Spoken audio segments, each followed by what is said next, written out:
Okay, hello everyone, and welcome to today's webinar. Hope that everyone can hear me. So my name is Steph Ball, and I'm the manager of the Funding Centre. The Funding Centre is an online grants portal, which includes an online grants database, fundraising resources, and application management functionality. A lot of you may already be users or be aware of the Funding Centre. It's also an enterprise of our community. I'd first like to acknowledge the traditional owners of the land that I am on, the Wurundjeri people of the Kulin Nation, and pay my respects to their elders past and present.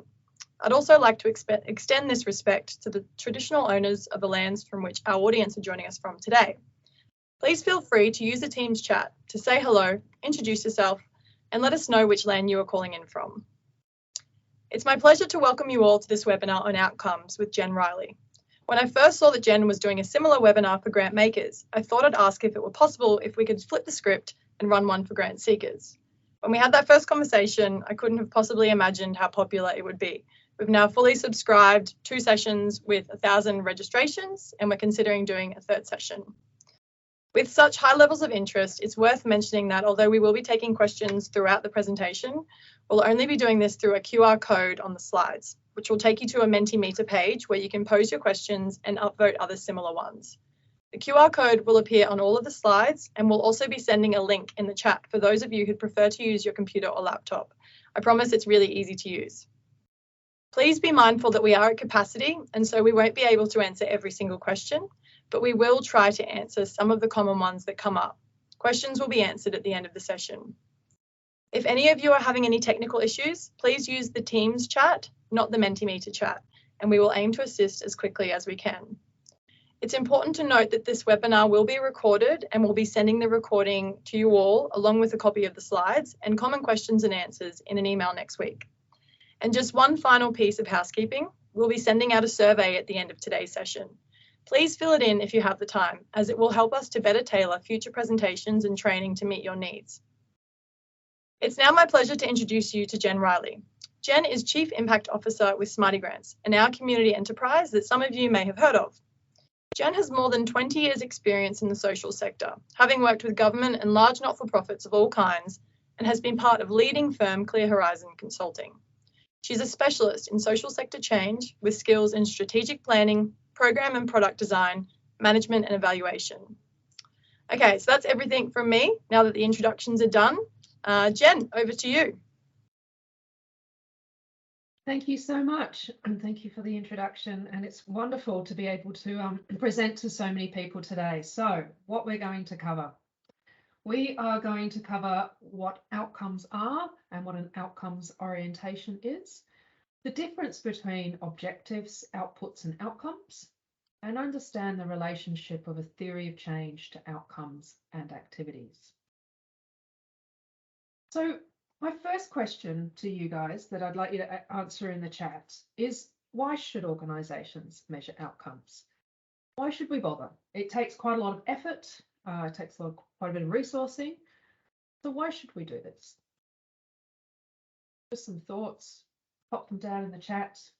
You might want to say where you're from when you pop up your answer.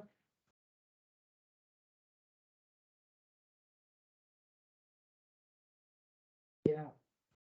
Seeing some great comments there. Gets measures, gets done. Indeed. A few ideas coming through there. But I think it's important to be clear on the why when we start out on our measurement journey, because when it does get tough, we need to go back to those reasons why we're doing this. Coming through here. Learning. I love that. One of my favorites and why I do what I do. And motivation, that's exactly right. Staff need to know, and community need to know that all this work is heading in the right direction. Fantastic comments coming through there. Hello from Melton. So I've got a couple of things here I'm going to pop up.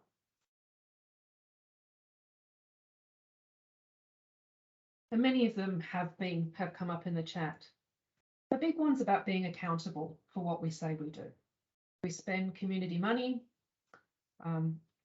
taxpayers' money, and we need to be accountable for how we're spending that.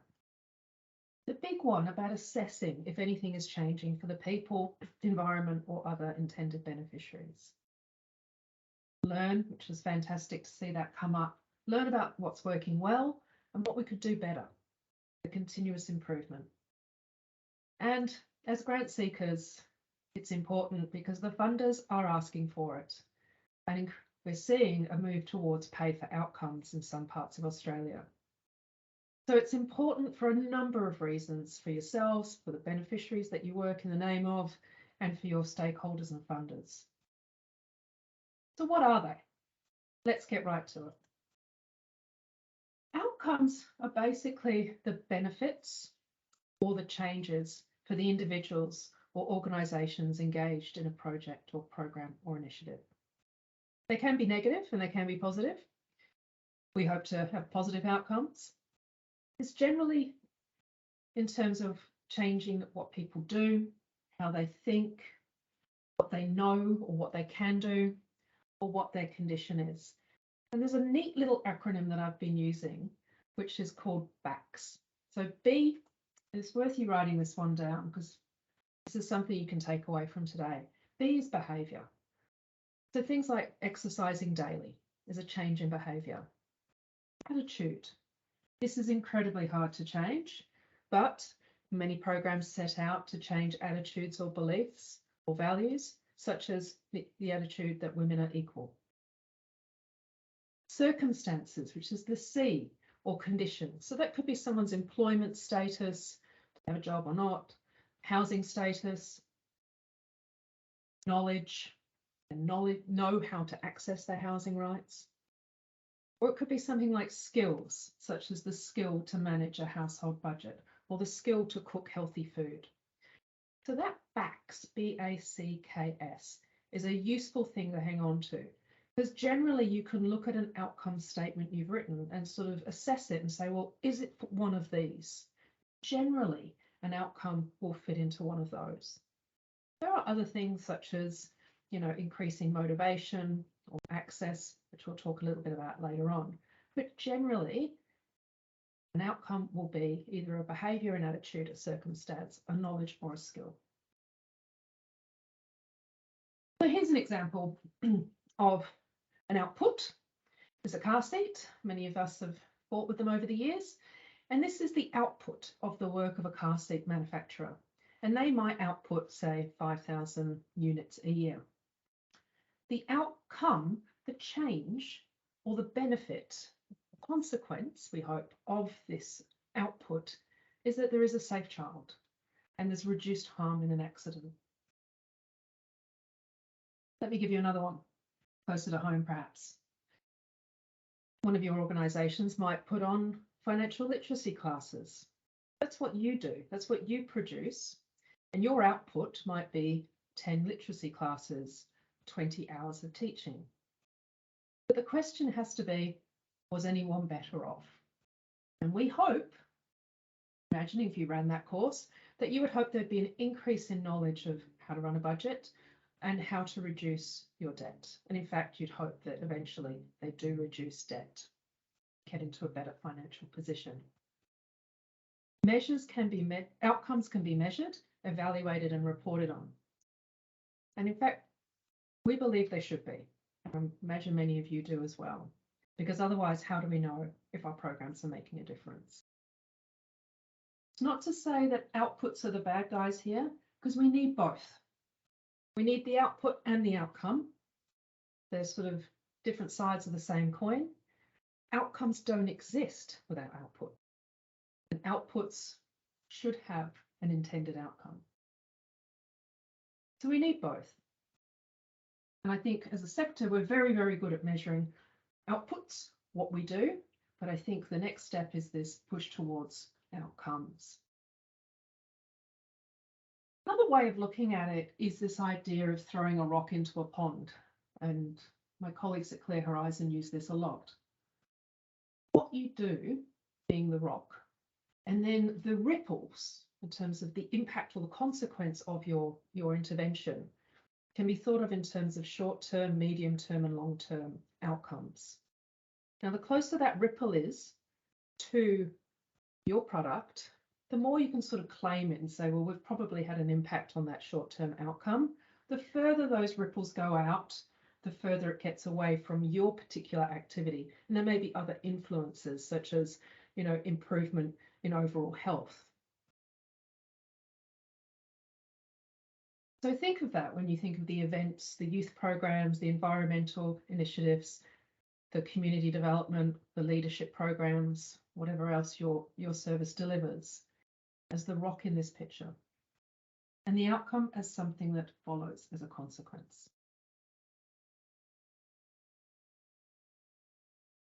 So an outcomes orientation is really about us starting with the intended beneficiary, being very clear about who the beneficiary of your work is, and understanding what their challenges, their needs, their issues, their constraints, their priorities, and what they want to do differently. And often we do this. We do this instinctually when we do our program design. We know our communities well. We know that what the challenges are.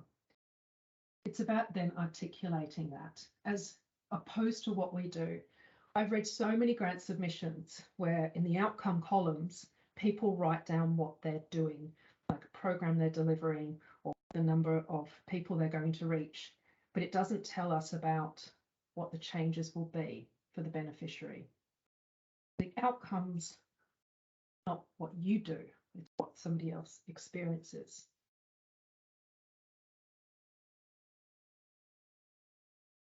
So I think it's about being obsessed, basically, with the client or the beneficiary. And here, with the coffee situation here, you know, the output is in fact the, you know, what's being made by the barista. The outcome, you know, is did they get that caffeine hit? Did they enjoy that cup of coffee? Did they enjoy that experience? It's about thinking about that other person and their experience. I'm going to give an example now, and I invite you to have a go at applying it and write your response in the chat. There's a product in this example, and I'd like you to tell me what the product is, what's being produced, and then what is the intended outcome. Have a go at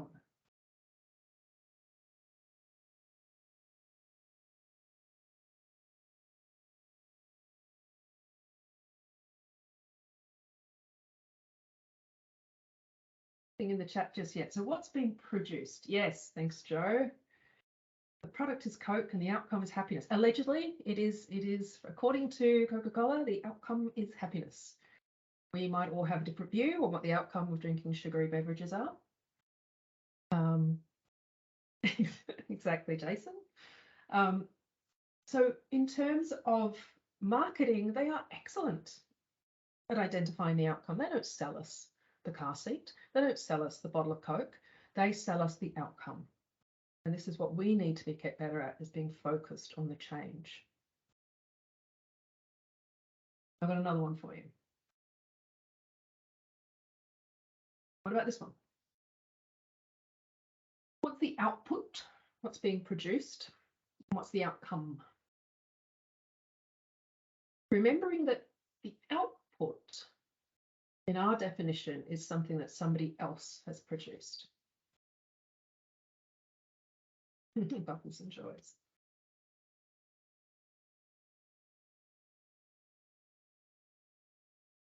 So the joy on that little one's face is certainly the outcome, isn't it? It's the happiness. Happy children. I would argue that the tube of bubble mixture is the output. That's what's been created by the organisation, is they've put out, you know, hundreds of these, thousands of these things that parents buy at Kmart for $1. That is the output. There's an activity that happens with the little one, and then the outcome is the happiness.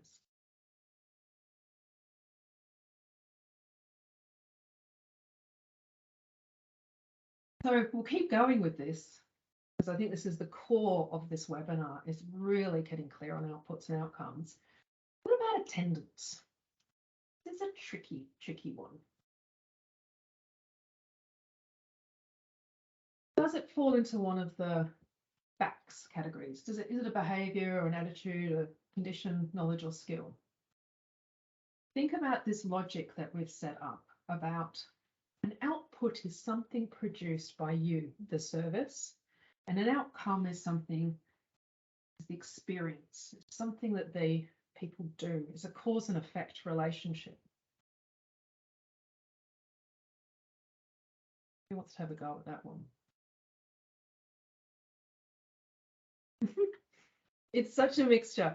And you know what? It's really fascinating that evaluators ourselves can't get clear on this one. And it was Michael Quinn Patton, who is sort of the godfather of evaluation, stood there at a conference once saying, attendance is a behavior people need to turn up. It's a low level outcome. It's sort of quite an immediate one, but it's somebody making a decision, unless you're on Centrelink, of course, and that's a whole different conversation about whether or not you have choice to turn up. But generally, it's about having the person has turned up. You have put on an event. You have made, the number of seats available for someone to sit down and attend your course or your yoga activity or your tea and talk time.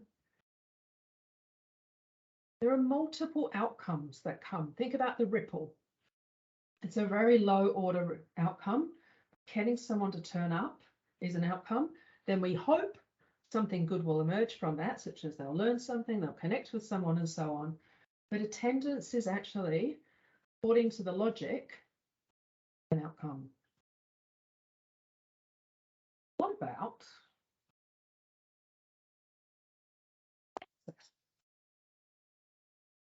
this? Is a tricky one. Is access. I often see this. We're going to improve access to our service as an outcome.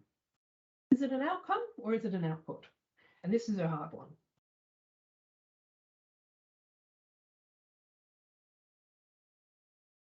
Yeah.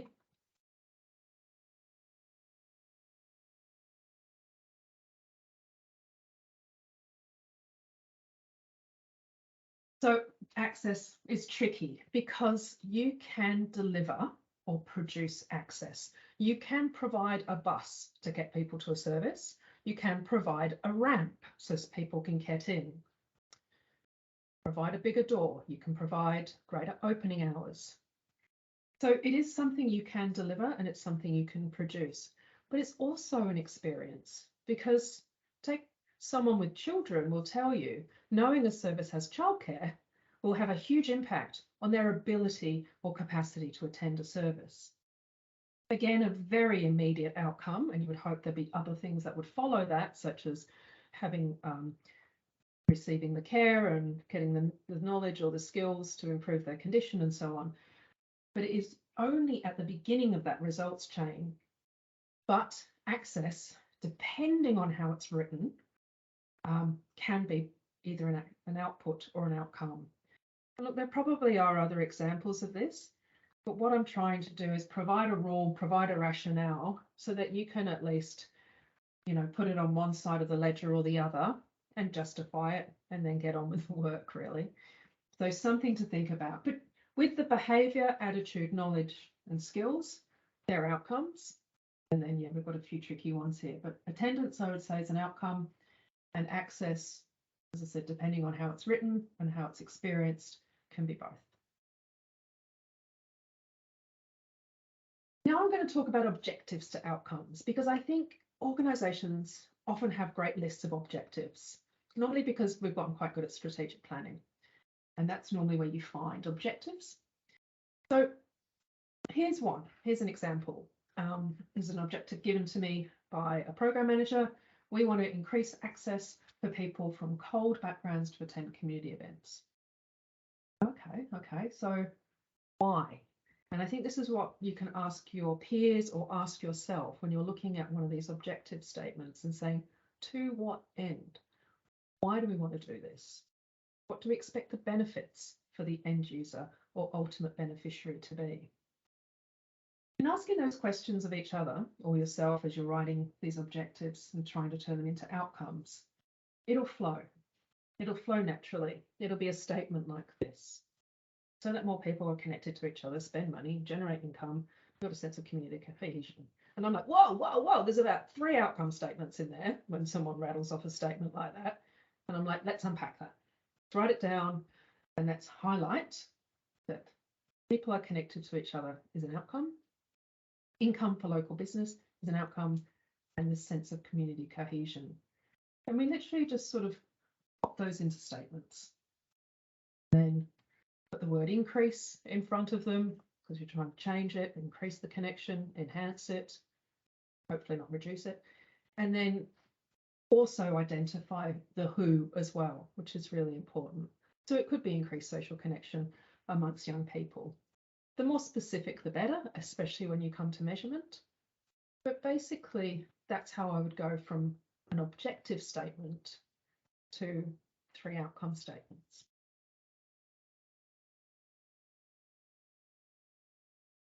So let's unpack that a little bit. And I think most of you probably picked up on that there is generally a direction. Outcomes are increasing or decreasing something, or reducing something, or enhancing. And then you've got to be clear about what is changing. So is it daily exercise? Is it a change in knowledge or skill or attitude, or a housing condition? So what is changing and who? And I think if you've got those 3 elements, you're home in terms of what an outcome is. And my advice is to write it in the past tense, because outcomes, it's something that you hope's going to happen. So writing it in that past tense helps you sort of go, well, was that achieved? Did that person achieve that? And that's your aspiration. It's your intentional outcome, your community.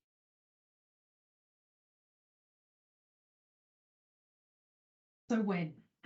Remember I put up this slide before about the outcomes. There are many outcomes. They're not all created equal. We have short, medium, long term. Let me show you a little bit of a walkthrough of that. So for instance, today, a very short-term outcome is attendance. So there'll be a number of people that attended today's webinar. And that is a behaviour. It's turning up.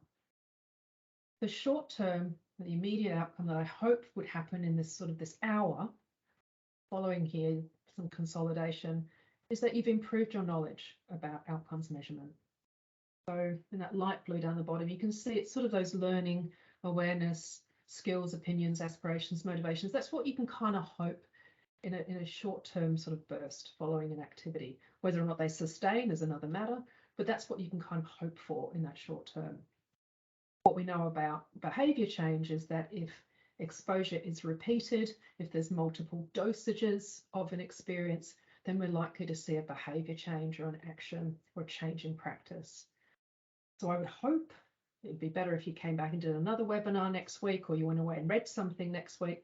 But in the next few weeks, I'm hoping that you will change your behaviour and you'll sit there and you'll start writing down what an output and an outcome is in your program. In the next 12 months, you might be measuring outcomes and learning what is working, not working. So now we're starting to see a sort of a real change in practice, way that you work, the policy of your workplace. You might start to see you learning and changing what you do. And then in the long term, this is 10 years away, very, very long bow, ripples right out of the pond, but improve community outcomes for the community. And so then you're sort of getting into those bigger condition statements. That's an idea about how you can talk about that sort of short-term, medium-term, long-term. And of course, it depends on the context. I mean, long-term change in some communities could be 25 years. It really depends on how long the project is, and the context, as I said, in which you're operating. Most grants, if you're going for a sort of a 12-month grant, you really want to be reporting on that short and medium term, medium to long term, but you need to be sort of mindful of what can realistically be achieved in the time frame of a grant. Another way to conceptualize this, we can sometimes go left to right in outcomes, logic models, is to go from sort of top to bottom the other way. So this is an example about healthy living program in an aged care setting. So the activity might be, some classes about healthy living, healthy lifestyles. Increased daily exercise might be the change in behaviour that happens. Long term, we might see some reduction in high blood pressure, and then over time, perhaps a sort of reduction in cardiovascular illness. What's necessary here is that there is a plausible link between the levels. There's a lot that can happen, as we all know. Social change is complex, not often linear, and there was lots of other things happening.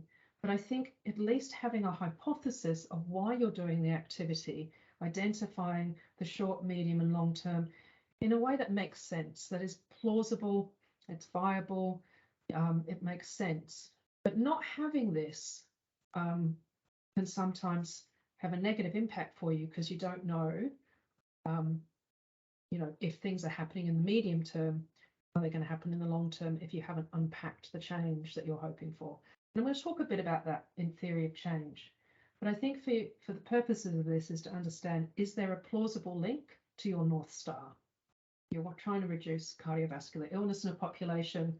Does your activity head in that direction? All things holding true. As I'm going, you'll notice that we've got the little QR code up in the top right-hand corner. So if there are any questions, please go ahead and scan it and pop some questions in that Mentee. So what's wrong with these outcomes? And these are real ones that I got given. Creates social economic benefit. What's wrong with that as an outcome statement? Many things, but maybe you could pop in the chat a couple of thoughts about why that's an outcome. The other one is promote opportunities for lifelong learning.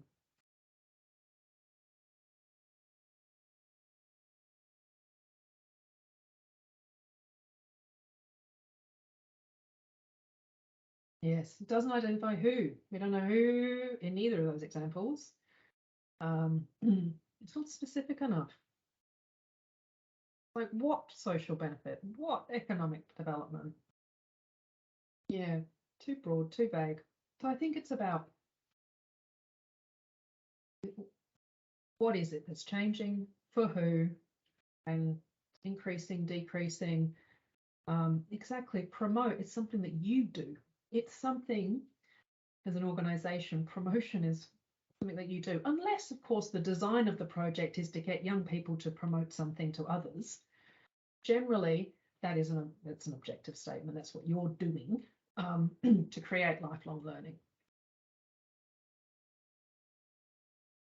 So this is great. You're all experts. Wonderful. It's easy to look at these with these rules in mind, and there's always going to be exceptions. But these rules that I'm sharing with you are the ones that I've used through my career, and I've used with, I reckon, over 100 outcomes frameworks that I've written for government, non-government, and others. And we are getting better as a sector at agreeing on these statements as well. So who has them? This is a really good question in terms of another thing we get in a muddle about is primary and secondary and intermediaries. So primary beneficiaries are those who are intended to be better off as a result of a program. Secondary beneficiaries are normally those on the outer ring. So they are not directly targeted, but may benefit. So for instance, a country sports program may impact the wider community and contribute a sense of community cohesion. The immediate beneficiaries will probably be men, women, other that are running around on the field getting fit. But there's something to be said about a secondary benefit to those that turn up and meet their neighbours and enjoy a community sports day.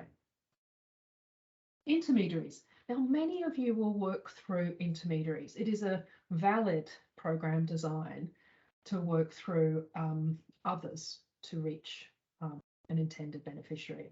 And they may be better off as the result of the intervention. And I'll give you an example.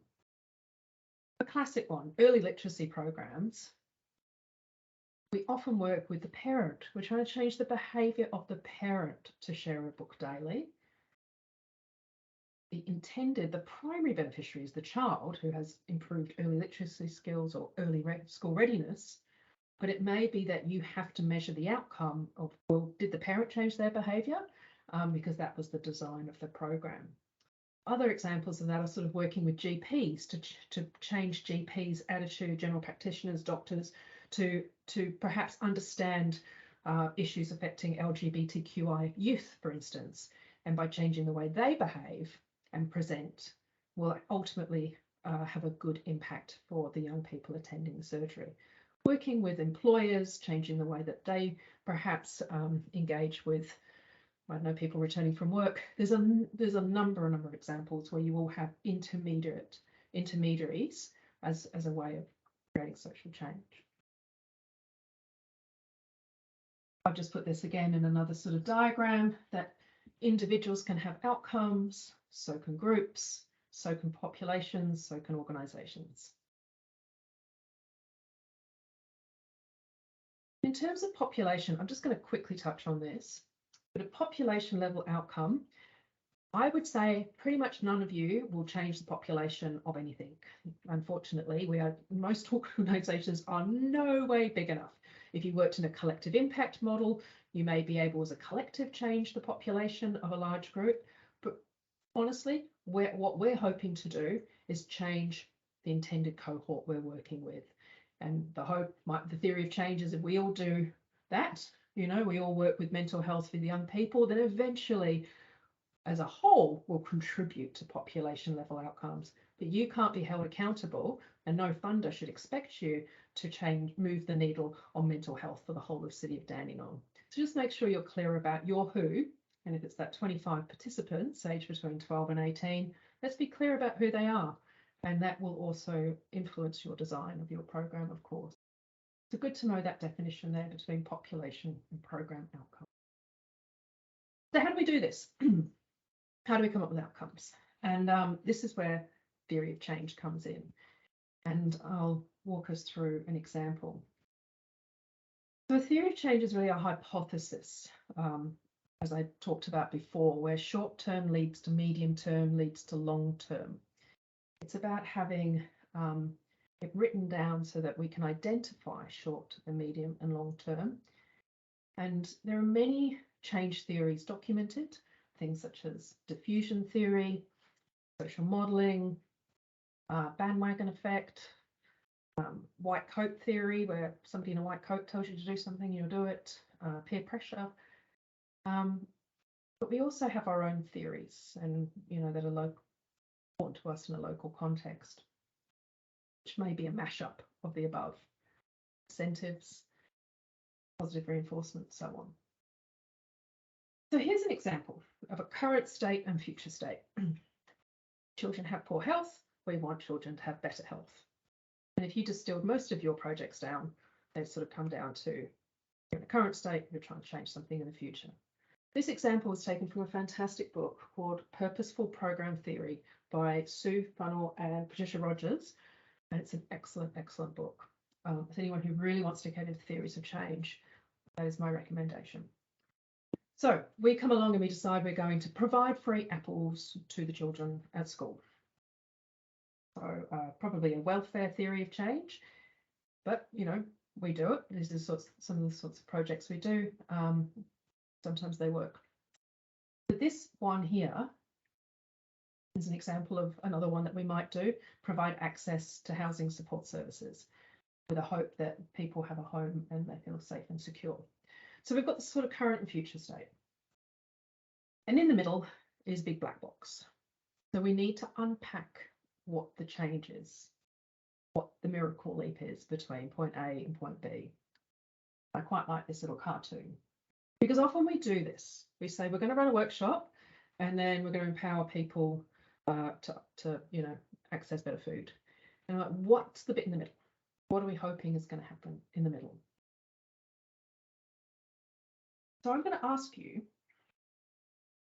to do this on a piece of paper.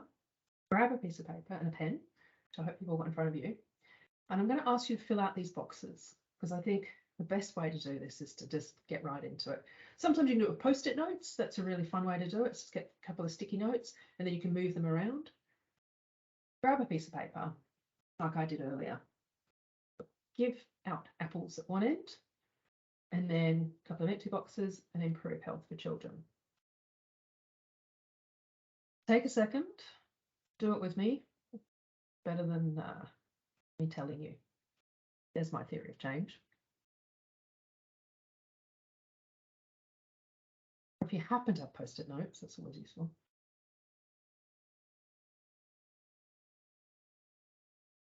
Once you've done that, I want you to have a go at filling out what happens next. After you've given these kids free apples, what is the hypothesis? What are we hoping is going to happen next? Don't overthink it. What are you going to think is going to happen? You're going to give an apple to a child. What do you think is going to happen? What are you hoping is going to happen? And then what? And then how does that lead to improved health?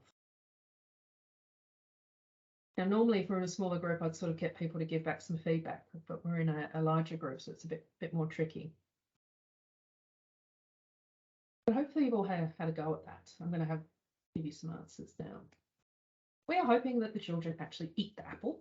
They didn't play cricket with it, but they eat it, they consume it. And then perhaps we're hoping that they will improve their levels of vitamin C, and then it's improve their health. We assume, as I said, they didn't play cricket or throw it away. We also assume that the fruit is fresh and high levels of vitamin C. So a theory of change, we often document assumptions. And there could be multiple pathways here. You could provide them to the children and then they eat the apple and they don't eat the sugary snack in their lunchbox. You provide the apple and maybe they do play catch with it and that improves their health because they're running around catching the apple. There are different ways this pathway can go. So here you can see we've got the activity, we've got the short-term outcome, the medium-term outcome, and the long-term outcome. So the measures might be the number of apple cores left, the level of vitamin C in a random sample, and it could be perhaps the percentage of children who have experienced a health issue in the last 6 months. As you can see, the further you get away from your activity, the less control you have over that outcome. And the output, of course, is the number of apples that were given out. So what do we do with this lot? I'll come to this in a minute. Applying for grants. Grant makers want to know what outcomes their investments are contributing to. And you want to know that. Your board wants to know that. Your beneficiaries want to know that. Grantors want you to report on what you do, which you're very good at, and the changes you're helping to create for your beneficiaries. This isn't something you're now going to do in your reports. You will have noticed increasingly people ask you this at an application stage, at a design stage. What are your intended outcomes? They may change by the time you write your report, but they are asking you to put down your intended outcomes at the start before you even get the funding. So you'll be required to outline them at that stage. And Smarty Grants, which is the granting software that I work with, now has an outcomes engine. And other granting software are increasingly adding their own inbuilt outcome questions. And to be fair, before we even built the technology, grantors were asking, what sorts of outcomes are you hoping your project's going to achieve? So it's not crazy new. I just think there's more emphasis on it now, and there will be going forward, especially as dollars get tighter. So the outcome engine is basically a series of standard questions that funders can add to their application. And I'll show you a standard question in a minute. And there's also the option for grant makers to upload an outcome framework, so a list of outcomes and measures into the system. As I've already said, you need to be ready with your outcome statements or a really good understanding of your theory of change before the grant round opens.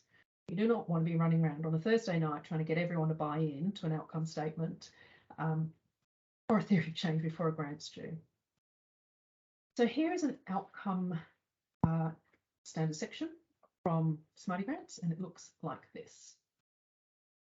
So This is a default, so many grantors will change the text, update it so it's in their language, but this is what we've provided as a default, which is pretty much what I've gone through in this presentation with you about knowledge, actions, behaviour, and short-term, medium-term, long-term. And what you'll notice is that the grant seeker outcomes, your outcomes, come first. And we've really pushed this with our grantors, our grant makers, to say grant seekers, community organisations, they're going to have their outcomes. You know what you're trying to achieve. Give them the chance to tell you what they're doing. And then they can align with your goals, which should be fairly straightforward. So all of those short-term, medium-term and long-term outcomes, not your activity, go into this column.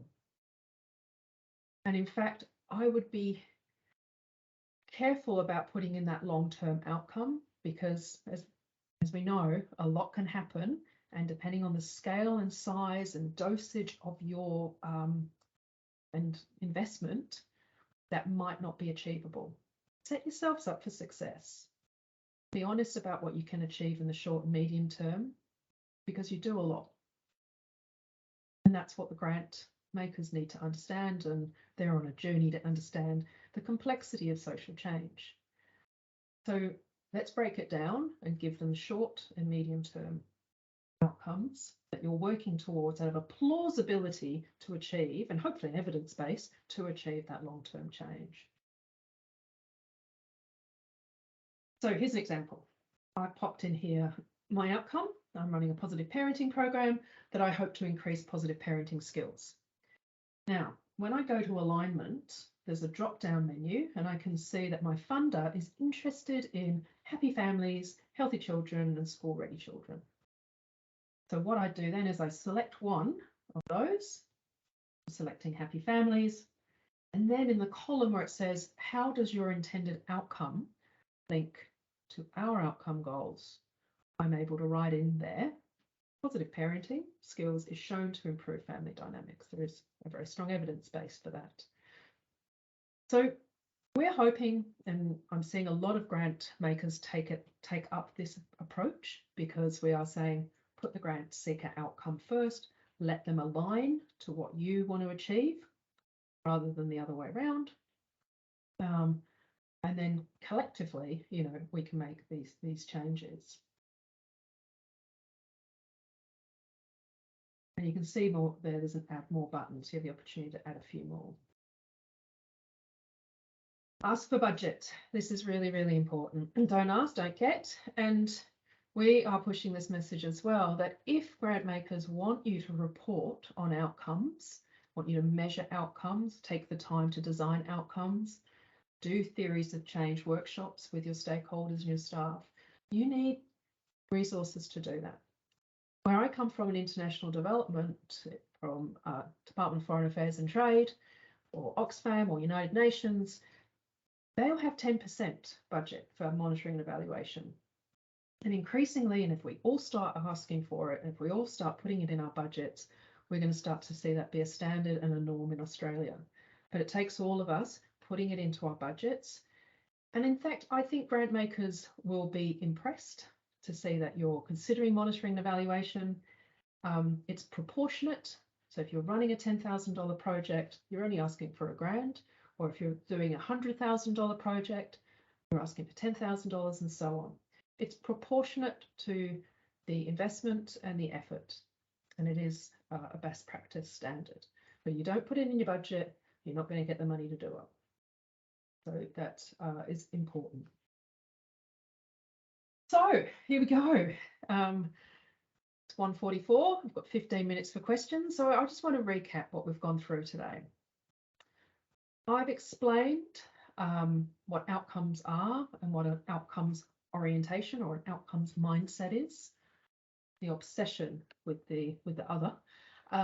Differentiate between, hopefully you can, as an outcome, differentiate between an objective, which is something you do, an output, something you produce, and an outcome, something that's experienced by your client. You can understand the relationship between a theory of change and to outcomes and activities. To do theories of change is a 2-day workshop, and there's a lot more to learn. So I haven't overreached and said that you're now experts. I just wanted you to understand the relationship between the two. And then I've given you a bit of an under the bonnet look at the Smarty Grants outcome section. So if you are applying for a grant through Smarty Grants, it's not going to be a shock to the system to see that. Not all grant makers are taking it up, but what I'm hearing is that it's easier when there's a drop-down list rather than a big white box that says, tell us about your outcomes. It's 500 words. It's easier to have a drop-down and then talk about how you will work towards those outcomes. So that's today's outcomes. We've got a bit of time for some questions. We're using the mentee technology because you get to vote on each other's. So I think, I don't know, I haven't looked at it. I'm hoping my colleague's looking at it. There's Steph, thank you. And so I'm going to hand back to Steph. Thanks, Jen. That was awesome. Really insightful and really practical. I learned a lot, and I work at our community and hear about outcomes. So thanks for that. So yeah, I know Jen just said to use the Mentimeter technology to ask your questions. The URL is in the chat, and it's also the QR code up on the screen. I can see a few coming through now, so I'll just get started. Oh, 2 people have asked, Jen, can you just please repeat the change theory book title that you mentioned?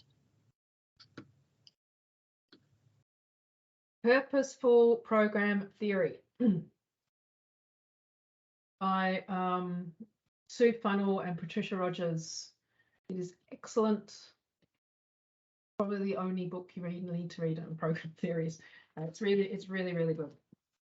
Great. We can pop that in the chat and add in resources as well. Someone else has asked, what is the difference between program logic, outcomes hierarchy, theory of change, etc.? Funders use these interchangeably, confusing everyone. Oh, absolutely. And look, they are used interchangeably. They are, and in fact, Sue gives a long list. Sue and Patricia give a long list of results change, outcome maps, program hierarchies, theory of change. I think they're all about logic. They're all about plausibility, sort of inputs, outputs, outcomes. I think the biggest difference really, there's a splitting hairs. I mean, really, I use the terms interchangeably. I think just be clear about what they want to see. Theory of change generally has assumptions written up. So you've documented your assumptions. That's probably the biggest. And also they should have a narrative where you're describing the theories operating in that. So as I said, is it a theory of diffusion, innovation? Is it a theory of sort of, as I said, sort of empowerment theory? Like what is going on? Is it stages of change theory? There are different theories. So it often comes with a narrative for theory of change, but it can also just look like a program logic and have the boxes, start here and end over here, or top to bottom. So they are used interchangeably, and no wonder everyone is confused. I think just clarify it with the funder and say, are you talking about one of these? Yeah, then if in doubt, sort of give them a bit more, maybe write a bit of an assumption list at the bottom. But really, they are sort of all the same thing. Great, thanks. So we've got another one. Someone's asked, how can I help my organisation to understand the value of measuring outcomes when we're already resource constrained? Well, it's chicken and egg, isn't it? Because you kind of want people to care about it, and then you've got to get the resources as well. So I think definitely if you start requesting 10% of all your budgets to go to monitoring and evaluation across your whole, program portfolio and your 20 different grants, that can add up to quite a significant group of cash. And then you could actually maybe employ a monitoring and evaluation person, or you could certainly spend the money on training your program managers. I mean, I think all good program managers should have this as a skill in their toolkit and be able to, design a program using program logics and then report on them. I think you've got to get the money and the space to do it. Otherwise, we're just producing 100% and we don't know if the 100% makes a difference. Maybe produce 90% and spend 10% on learning. Did that 90% make a difference? And as a funder, I certainly know which one I'd prefer. Great. And what about, someone said, what if we tell our funder our program didn't work? Is there a risk they'll stop our funding? Yeah, look, most progressive funders should want to learn about what didn't work and why not. And you know, I'm seeing some really, like Paul Ramsey Foundation, I take my hat off to them because they do things like learning circles where they bring together the grantees and they actually sort of say, okay, what's not working, what is working, what can we learn from each other? And they really create an environment where people are encouraged to share what isn't working, and that's just as important as what is working, because if we can learn, we can improve. It is scary. It's a position of vulnerability, and I explain that to grant makers that we're going to have a problem with outcome washing if people are not given permission and are not scared that they're going to have a negative impact on their funding if they talk about things that didn't work. So I think we need to shift the conversation from performance to improvement. Keep focused on what did work well. If something didn't work, there's going to be such valuable lessons in that. And I think you've got to write all that down and say, this didn't work, but we learned this and this and this and this. And that is gold, you know, to learn what didn't work. And the funder should pop that in and share that with other, you know, future grants. And you should be rewarded for being honest and courageous and telling the truth. But I get it. There's a power dynamic between grantors and grantees. And all I can say is I'm just, you know, I'm such a big advocate for we're in this together and we need to learn and improve on what works. I think make sure you've got the opportunity to talk about unintended outcomes, because even though something didn't work, you'll probably find something else did, and it might not have been in your program logic. It might have been outside the program logic, and often that's fantastic too, you know. So it might have been that, you know, the young person didn't get the intended job, but they've created a better relationship with their family. You know, that's valuable, that's important, that's social, you know, impact. So look for unintended, ask your beneficiaries, okay, so we didn't quite get what we thought we were going to get out of this program. Was there any other significant changes? You can ask them, has there been any other significant changes since you've been enrolled in this program? And they'll be like, oh, you know, I've improved my confidence, I couldn't get out of the house before. So I think it's about, don't set too high outcomes, you know, don't set yourself up for failure. Step one, look for unintended outcomes and look for the learnings. And any funder worth their salt is going to reward that. Yeah, that's a great point. Jen, someone's asking if there's some evidence to show our leaders that developing a theory of change will help. Like, is there any evidence out there? You know, it's so interesting. I was talking to Squirrel Main, who used to be the evaluation manager at Ian Potter Foundation, and she's actually done some analysis that shows there's a $2 return for every dollar spent on evaluation in terms of better outcomes. Because, and I said, is it like the Hawthorne effect? Is it the fact that you're just sort of being watched, that good things happen? And she said, a bit of that, but it's probably the feedback loops, that if you're collecting the data and you're seeing that things aren't quite landing and you're learning and you're putting in learning loops and you're adapting your programs and you're getting better outcomes, that's the business case, right? Like, can you imagine a social developer, you know, one of these social media companies that didn't have feedback loop from data? Like, it's sort of, you know, it's sort of madness really that we just keep going without getting feedback from the system. Would we drive down the freeway without looking at a dashboard?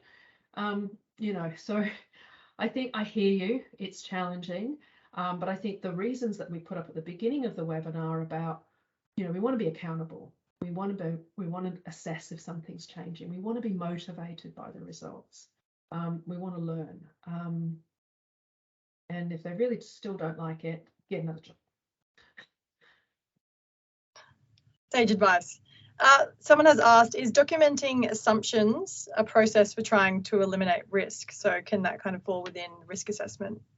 Absolutely, yeah. Look, I think it's sort of like, it's a theory, it's a hypothesis. There's always going to be some things that, all things held to account, all things equal, all things going on the right track, you know, these things will happen.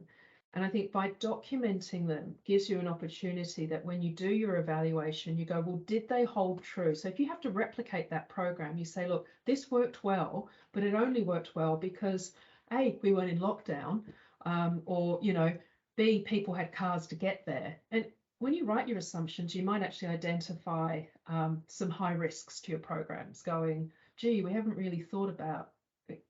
We're assuming they can turn up. Yeah, so there's some thoughts there. I'm not sure if you can answer this one, we've only got a little bit of time, but someone has just asked if you could just repeat the difference between an objective and an output. An objective often starts with two, like to improve people attending the event, or to develop an outcome framework. They're often two statements. They're things that you're going to do, and they're written from your perspective. Like, we're going to put on an event, we're going to develop a program design, we're going to improve access. It's something that you're doing. It's something you want to achieve. And often they talk about teachers have objectives, learning objectives. You know, we're going to get this young person to write a sentence. So that's the objective. The outcome for the young person is that they're able to write a sentence. It's an outcome. They've improved their confidence in language or understood a verb or so on. So it's again, an orientation. Objectives are what you do. An outcome is the change or benefit. And that came from the education world, where they very clearly talk about objectives and outcomes. Someone's just asked about that, the studies or the data you're talking about that Squirrel Main had done. Is that published? I'll have to ask her. I know she's done it. I'll find out, but there was really good analysis done on that. So yeah, I mean, I know people want the evidence. Yeah, I'll find out. Great. Someone's asked, I hope I understand this question properly. Is there a report for the research on improved money investment in monitoring outcomes statistics? Is there a report for the research on improved investment in monitoring or outcomes stat? I'm not sure if I'm not sure. Probably a similar type question to the one before. There's a few cheekies that have come in on the chat. Yes. I've just put the QR code back up. Are there grantors who will fund organisations to develop their outcome-based framework to measure impact? Sort of a capacity building grant in a way, isn't it? Normally, it's very hard, as we know, to get funding for capacity, but some maybe. I can't think of any off the top of my head, but I certainly know that if you put 10% against your program, so if you are doing a $100,000 project, you put $10,000 for monitoring and evaluation, that should cover the outcomes-based framework development and reporting.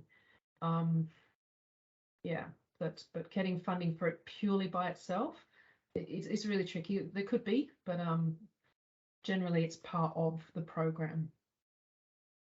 Any others? Steph? Yeah, someone's just kind of clarifying that other question that was asked by Claire. I think that's just in the chat. I think they're asking for the reference to the $2 ROI statement. Yeah.